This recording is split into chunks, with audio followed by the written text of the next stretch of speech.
Boa noite. Moradores do Samambaia, em Praia Grande, fizeram manifestação em frente à UPA do bairro em protesto pela morte da menina Esther, de 8 anos. A família acusa os médicos da unidade de negligência. O ponto de encontro foi em frente à casa onde Esther morava. Antes da passeata, os pais da menina lembraram emocionados de tudo que a filha passou. Com fortes dores, a menina foi levada 3 vezes até a unidade de pronto atendimento do Samambaia. Lá, segundo os pais, ela teria passado por 3 médicos diferentes. Nenhum deles suspeitou que a paciente estava com apendicite. Não examinaram ela. O único exame que foi feito foi a segunda vez que eu fui, essa médica, a segunda médica me fez o exame de sangue dela, pediu. Foi colhido. Esse exame foi e eu fiquei na expectativa do resultado que sairia no domingo. Pela manhã. Pela manhã. Então eu vim para casa com ela, ela deitou, dormiu e domingo de manhã eu voltei lá, não tinha resultado nenhum. Segunda-feira de manhã nós levamos ela para a Santa Casa de Santos. E chegando lá, eles fizeram os exames que tinha que ser feito nela. Eles descobriram, eu nem sabia que era isso, nunca passei por isso, apendicite. E ela falou para a mãe dela, falou, mãe, eu vou morrer. Ela falou, a única coisa que eu quero, de coração, é que eles paguem por o que eles não fez.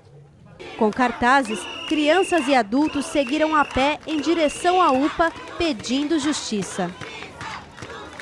Ao chegarem em frente à unidade, os manifestantes fecharam a avenida. Esther tinha 8 anos e morreu de infecção generalizada após passar por cirurgia para tratamento da apendicite. A família acusa os médicos da UPA Samambaia de erro médico, já que deram alta para a criança, mesmo com a piora dos sintomas. Eu sei que eu fiquei lá de 2 horas da tarde até as 2 da manhã. Entrou essa médica, que foi a primeira médica que me atendeu no sábado, e deu alta.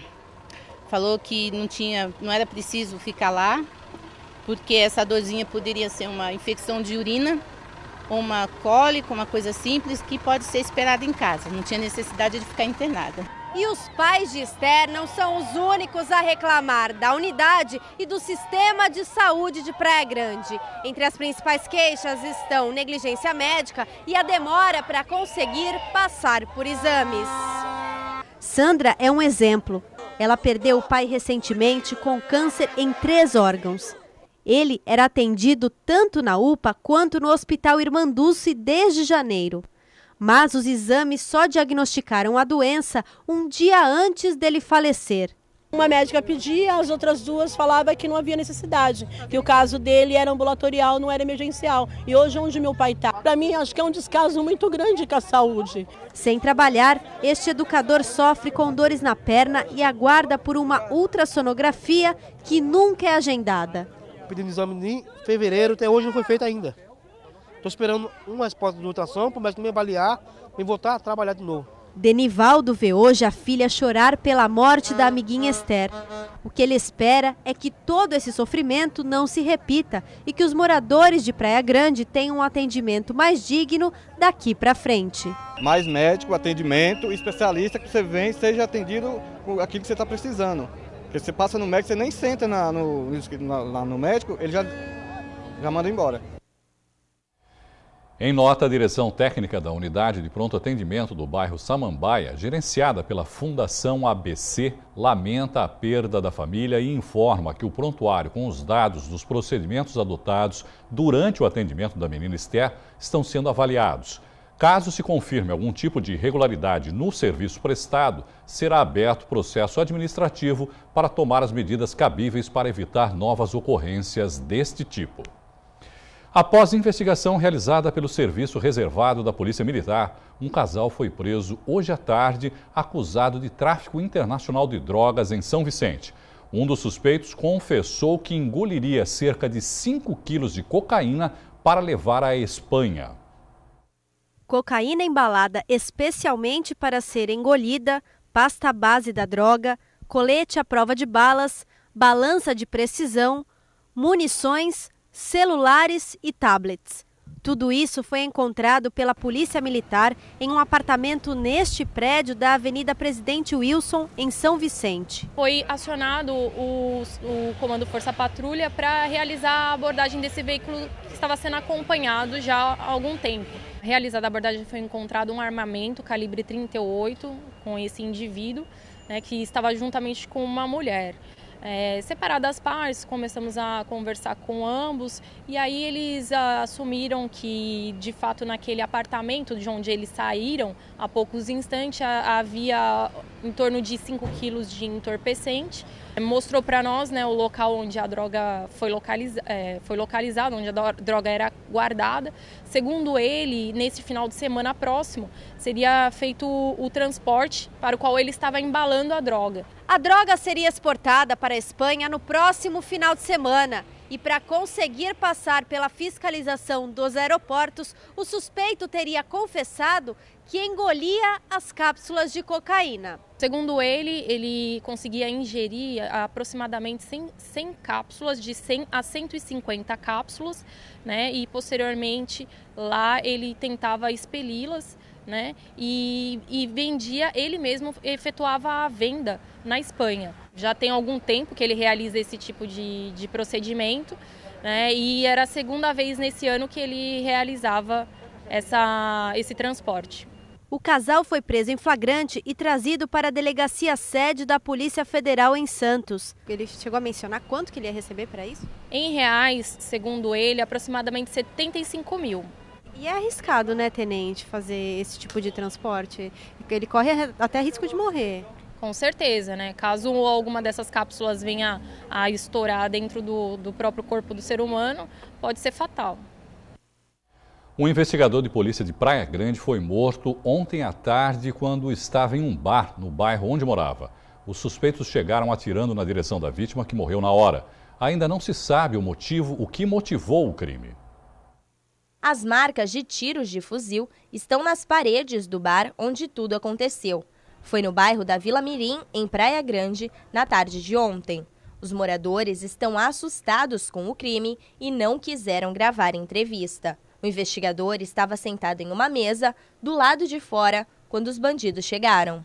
A dupla atirou várias vezes na direção do policial. Ele foi atingido por 5 tiros no peito e morreu na hora. Evandir Pedro de Alcântara tinha 53 anos e trabalhava como policial civil há 30. Atualmente, ele estava atuando na delegacia sede da cidade. Os policiais investigam a causa do crime. Os 2 homens ainda não foram identificados. Ainda em Praia Grande, 3 bandidos invadiram um prédio em construção ontem no início da noite e assaltaram o local. Antes de fugir, eles seguiram até o estande de venda dos imóveis para roubar os clientes. Um deles era um policial militar que reagiu e matou um dos bandidos. O caso aconteceu neste imóvel em construção no Jardim Ocean, em Praia Grande. Foi por volta das 7 da noite. O trio rendeu um vigia e roubou fios e algumas ferramentas. Em seguida, eles entraram neste estande de vendas que fica ao lado para assaltar os clientes. Um deles era um policial militar à paisana que procurava um imóvel. Quando ele percebeu que os bandidos estavam rendendo os clientes, ele se identificou e começou a atirar na direção do grupo.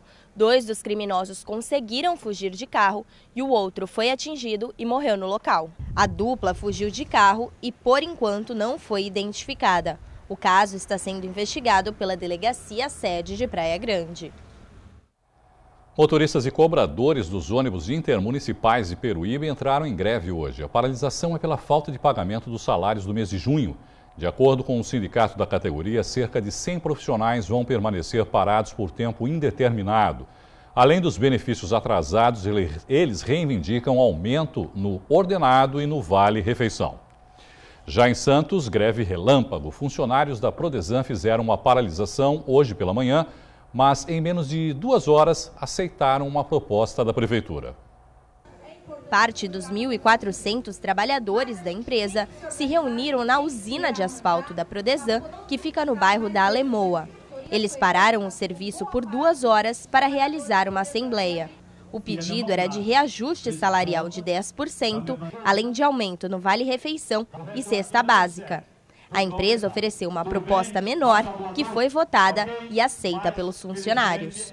A maioria que vence, o voto foi vencido, então está aprovada a proposta e que todos voltam ao trabalho. Ela nos ofereceu R$18 de ticket de alimentação, que era anteriormente R$11,50, e ela está nos oferecendo a cesta básica, que era de R$75 para R$90, e R$7 de aumento, 7% de aumento, agora a retroativa a maio, e 0,5% em janeiro referente ao salário de dezembro.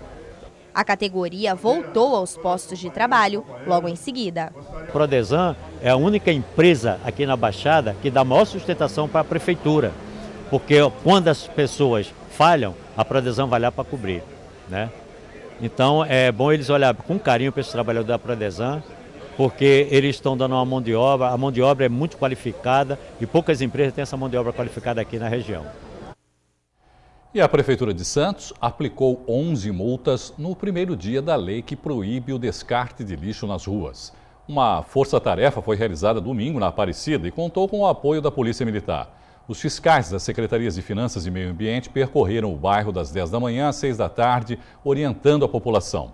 Dependendo da quantidade de lixo descartado irregularmente, a penalização pode chegar até R$1.000.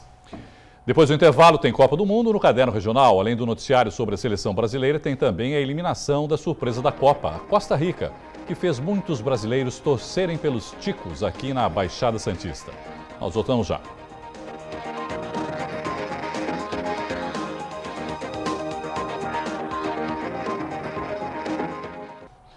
Algumas prefeituras mudaram os horários de funcionamento em função dos Jogos do Brasil na Copa. No comércio, a maioria baixa as portas ao menos 1 hora antes das partidas. Mas tem gente que não pode nem pensar em largar o trabalho. Aí, o jeitinho brasileiro entra em campo para torcer pela seleção.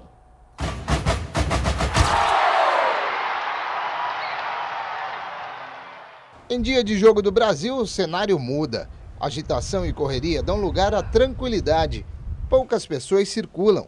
É momento de ficar com os olhos grudados na TV para torcer pela nossa seleção. Mas nem todos podem se dar ao luxo de parar o que estão fazendo para acompanhar as jogadas. Hospitais, por exemplo, funcionam de qualquer maneira 24 horas por dia. Natália é auxiliar de enfermagem e foi escalada para o trabalho na hora do jogo. Aqui não tem substituição. A titular tem que vestir a camisa. A gente fica só tentando escutar alguma coisa, aí vai medir com o paciente no quarto, tenta olhar um pouco a televisão, ver como é que tá o jogo, e assim a gente vai levando, ansiosa que o Brasil ganhe, óbvio, né? E tentando ouvir os gols mesmo. Eliane é outra funcionária que não conseguiu folga, mas como é recepcionista, tem o benefício de ficar em frente a uma TV. Aí, quem disse que não dá para torcer? A gente está toda de blusa do Brasil, o pessoal fica mais alegre, mas para a gente é um dia normal. Tanto para recepcionista, para médico, é uma rotina normal nossa.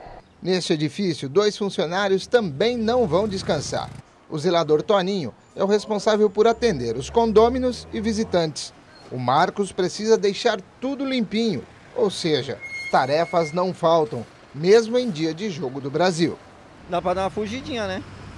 Para dar uma olhada no celular de alguém que tem TV ou uma porta que estiver aberta, ou você escutar os fogos, né? O barulho do povo, só isso.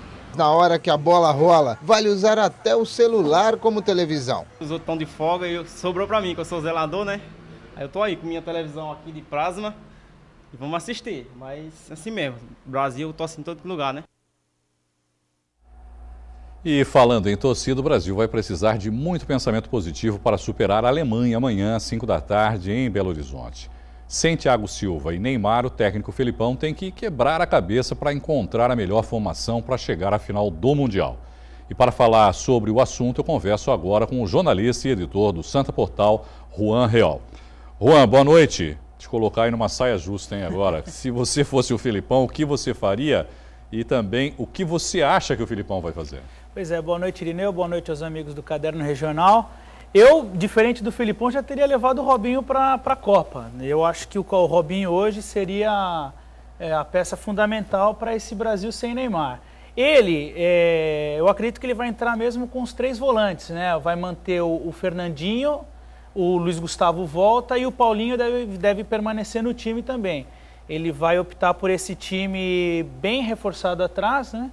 E vai continuar aquela mesma seleção com aquela dificuldade para chegar a bola ao ataque. O Fred provavelmente vai sofrer um pouco. O Filipão tem muito disso, né? Assim, de dificuldade para mudar, né? De alterar aquilo que se iniciou. O trabalho começou assim, tem que terminar assim, que é meio complicado, né? Nós tivemos várias seleções aí durante essa Copa do Mundo que mudaram, inclusive, seus esquemas táticos, né?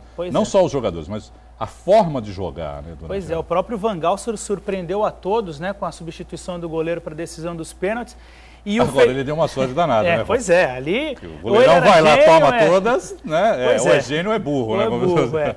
E o Felipão, essa coisa de família, ele não costuma mexer nos jogadores, né? A decisão óbvia dele de colocar o Dante no lugar do Thiago Silva suspenso. Até o Armando Gomes esteve aqui sexta-feira conversando com você, ele fez um ponto de vista muito inteligente, que ele viu que ele fez a análise que o Davi Luiz e o Dante jogam na mesma posição, os dois jogam pela esquerda.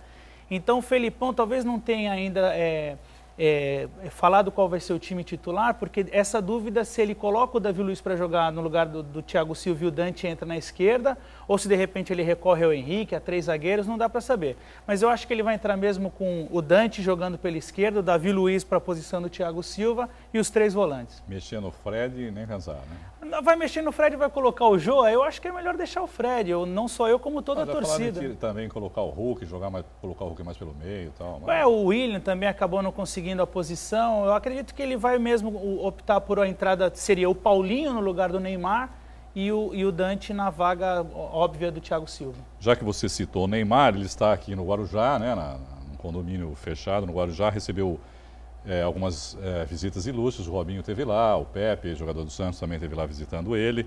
E também ontem surgiu a notícia de que haveria a possibilidade de ele disputar a final, né, da Copa do Mundo, que depois acabou sendo desmentida. Você acha que isso atrapalha a concentração dos jogadores que estão lá na Granja Comari ou não? Quer dizer, esse foco que ainda continua em cima do Neymar. Olha, Irineu, dentro lá da delegação, lá na Granja Comari, na concentração dos jogadores não mexe em nada. Agora, é muito ruim ficar usando o nome do Neymar para esse tipo de especulação.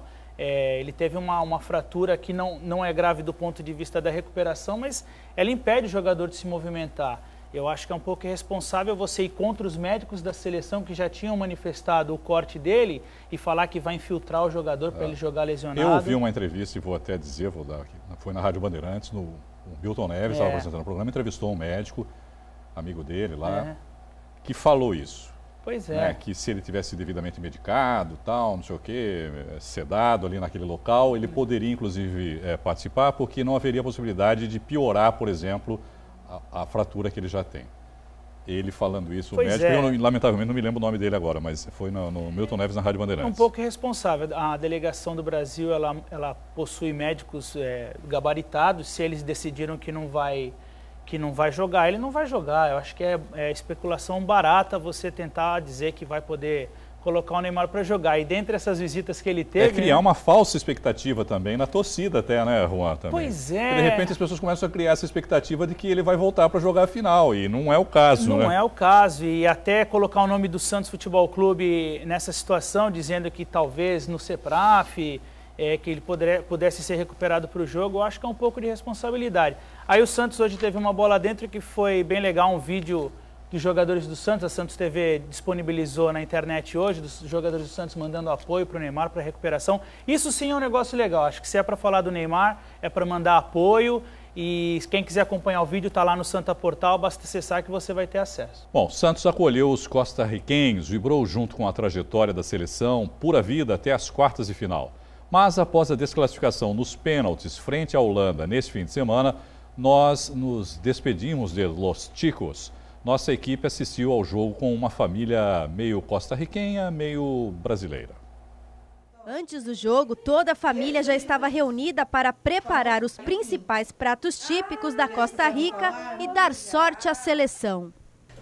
Esse aqui é o gallo pinto, que é mais que tudo consumido no café da manhã. Na Costa Rica temos patacones, que é banana da terra. Esse aqui são frijoles molidos, que é o feijão moído com temperos. Aí eu coloquei uma carne moída por cima. Aí a gente usa tipo um aperitivo para comer junto com patacones. E o guacamole que está quase pronto. Daniel é brasileiro, mas morou 8 anos na Costa Rica, onde casou com Carol e teve João, que é costarriquenho. Eu tô tenso. Bem tenso. A outra parte da família brasileira também estava na torcida pelos ticos. Por causa que eu tenho uma prima, um primo, uma tia e um tio que são costarriquenhos. O grito de guerra não poderia faltar. Nos últimos minutos do primeiro tempo, o nervosismo era tão grande que a saída encontrada por Dona Regina foi ver em pé mesmo. Na hora que tem algum ataque que vai ser um gol contra a Costa Rica, eu fico nervosa. Não dá para sentar, né? Mesmo no Brasil também não consigo assistir o jogo todinho em pé. O segundo tempo começou morno. Até Angelina, de apenas 3 meses, vestiu o manto da Costa Rica. Quase final do segundo tempo e nada de gol, nem de um lado, nem do outro. E a família tico-brasileira resolve torcer toda de pé. Acaba o segundo tempo. Na prorrogação, mais agonia. Nada mudou e a disputa foi mesmo para os pênaltis. Uma situação praticamente surreal, né? A Costa Rica resistiu à Holanda e se tudo der certo vamos para os pênaltis e vamos ganhar nos pênaltis. Tudo parecia ir bem, até o goleiro holandês defender o segundo chute a gol dos ticos.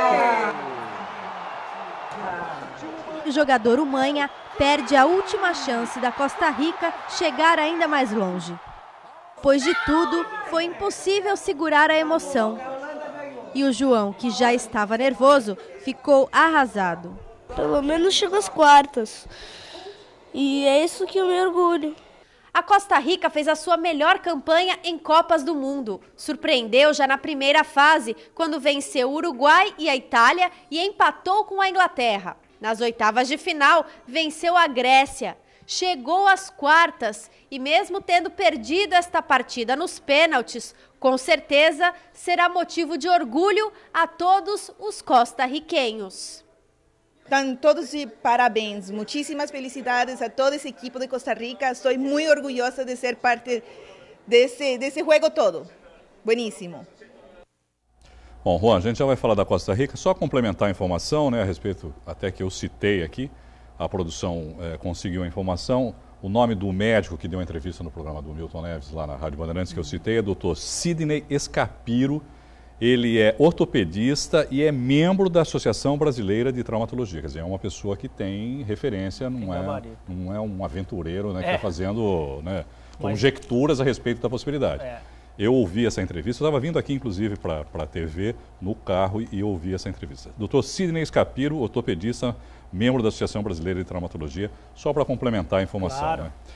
Agora, em relação à Costa Rica, Juan, sai da Copa com a melhor campanha da história, cabeça erguida, missão cumprida, acho que é por aí, né? Ah, sim, eles foram fantásticos nessa Copa o tempo inteiro, desde que saiu o anúncio do grupo, né? Eles começaram a Copa como desacreditados. Em Santos eles chegaram como desacreditados, todo mundo dando mais atenção para o México, que até, óbvio, estava no grupo do Brasil, mas porque o México tem mais história. Eles vieram, todos os jogos foram bons, inclusive o 0-0 contra a Holanda foi um jogo muito gostoso de assistir, emocionante, ataque contra a defesa, mas a defesa deles se defendendo muito bem, o goleiro bom, o camisa 3, o zagueiro bom também.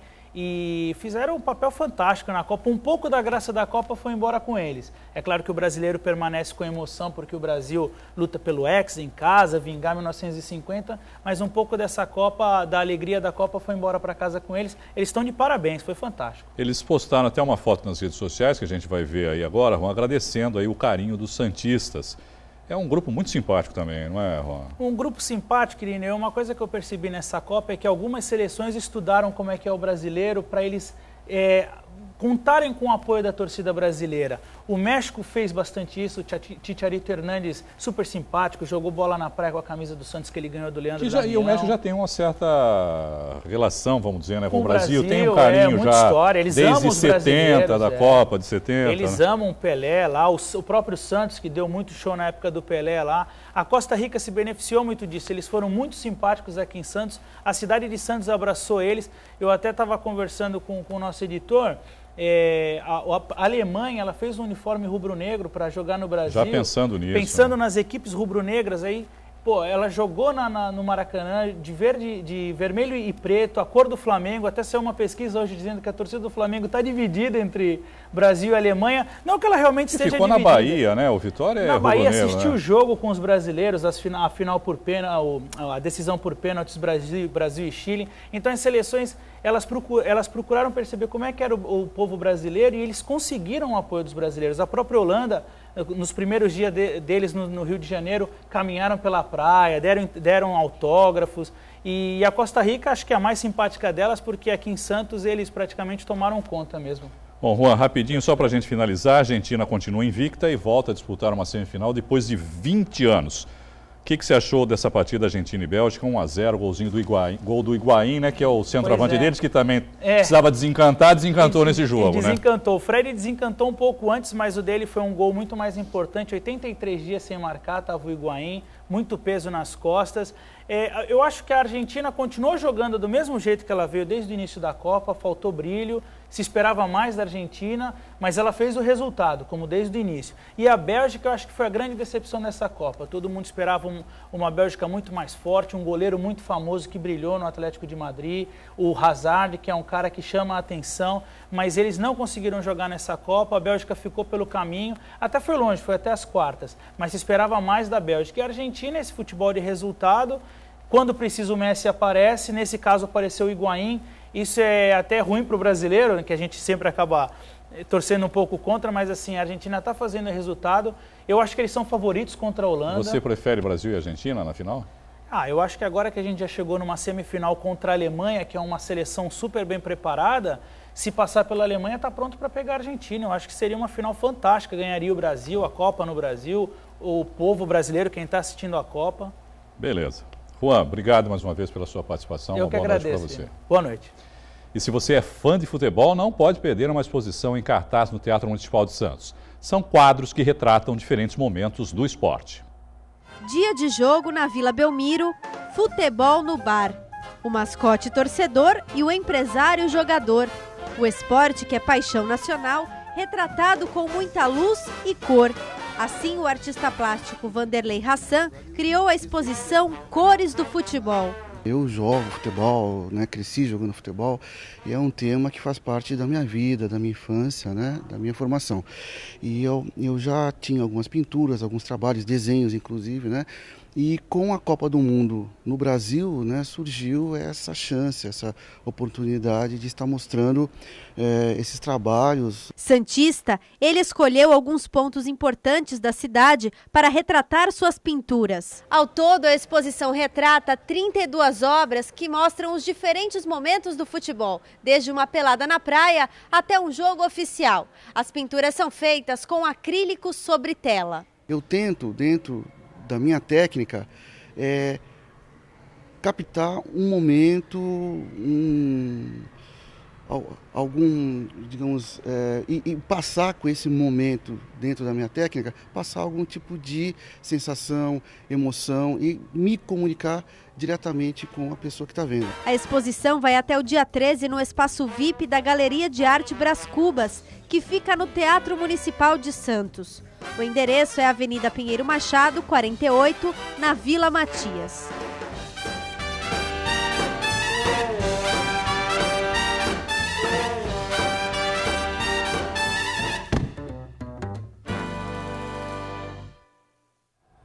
A edição de hoje termina aqui. Pelo Santa Portal, você continua bem informado. Obrigado pela companhia, uma boa noite e até amanhã. Tchau.